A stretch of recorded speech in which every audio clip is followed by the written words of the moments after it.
welcome to another episode of Potside Chats, where we talk all things China. I'm Steph, this is Nathan, and today we're coming to you from the World Internet of Things Expo right here in Wuxi. Now, the Internet of Things is a term used for any and all devices connected to the internet, which in our modern society, that's pretty much everything. Yeah, experts estimate that by 2030, 75% of all things will have IoT connectivity. And Wuxi is China's IoT capital, home to over 3,000 IoT companies. Now, this has been running here since 2010, but we're very excited to see what is new this year. Absolutely. So, what are we waiting for? Let's split up and then compare notes later, yes? Good idea. See you later. Okay.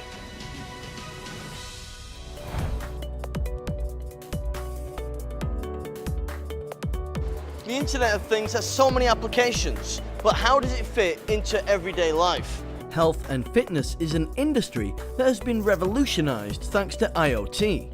Fitbits, health monitors, and smart tech is making it easier to stay healthy. The Internet of Things is even being used in sports technology, where skiers can track their performance from a chip on the skis that goes directly to their phone. With ports like these around the city, bikes like this can charge in a matter of minutes.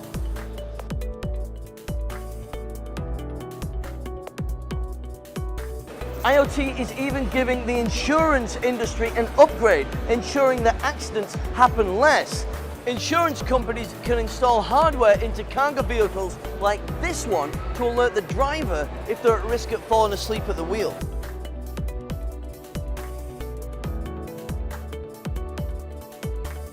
Robotic arms like these can lift loads up to 200 kilograms. This particular series relies on a 23-bit absolute encoder, which makes it extremely precise, perfect for assembly lines and industrial manufacturing. Back home in England, I'd get around on one of these, but here in Wuxi, the public transport looks a little different. So right now I'm waiting for a self-driving minibus. There are a total of 7 lines that are operating within the city of Wuxi. The buses have sensors all around, which means there are no blind spots, and it can travel up to speeds of 40 kilometers per hour. So right now it's assessing the traffic coming along. It's trying to make its way into traffic, so it knows how many cars are there, and now it should be safe enough to go. Wow.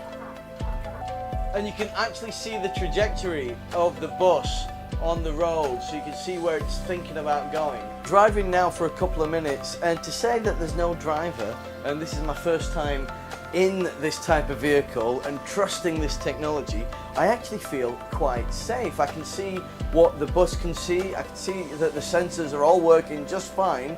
It's making me feel very relaxed and secure, and I'm enjoying the ride. The IoT is not just highlights at an expo, you can see it in the real world. And the best place to see that in Wuxi is Xuelang Town. Let's explore. 对于整个物联网的一些设备设施的生产啊，还有我们一些数据运用的数据中心啊，在整个无锡其实都是一个很好的一个发源地。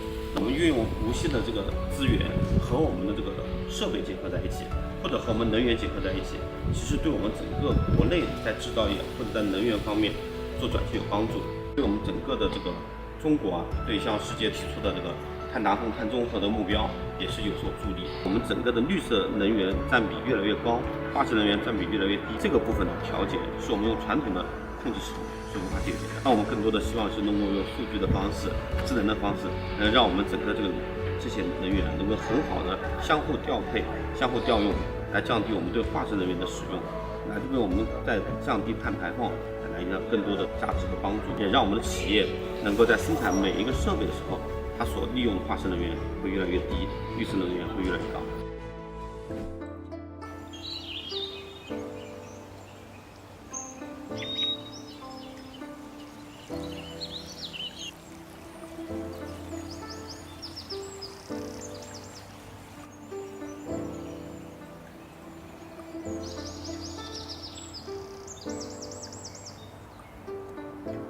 Nathan, how did you like the IoT Expo? Oh, I had a wonderful time. A standout moment for me was getting in the driverless vehicle. It was surprising how quickly I forgot that nobody was driving the bus and how safe I felt for the entire time I was in it. Oh, that's perfect. Because Wuxi is actually the focal point for China's efforts to create an IOV ecosystem. Well, the future is going to be an exciting ride. From the technology that I've seen here, it's far superior to previous models, and that's across so many different industries.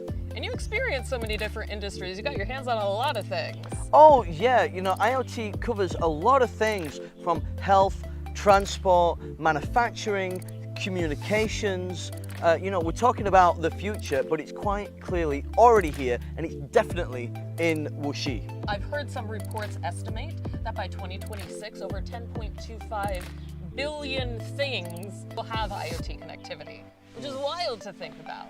And that actually aligns with the 20th National Congress of the Communist Party of China's push for the deep integration of digital economies with pre-existing economic models. And IoT is already helping companies achieve that goal. Speaking of which, how was your time in Shuilong Town? It was very cool. So Shuilong Town is part of the economic development zone there. And I visited Shuangliang Company, which is all about green energy, and an organization of that scale really putting environmental protection at the fore using IoT connectivity is very cool. And when you're looking at a city like Wuxi that has so many traditional manufacturing companies, bringing IoT alongside of that to assist in bringing them forward into the future, as you've said, is a massive undertaking, but they're doing great. Excellent. Well, we hope that you've enjoyed all the tech that you've seen in this episode. I am certain that you'll be seeing this in your cities and in your lives if you're not already seeing it right now. Thanks for joining us for Potside Chats, and we will see you next time.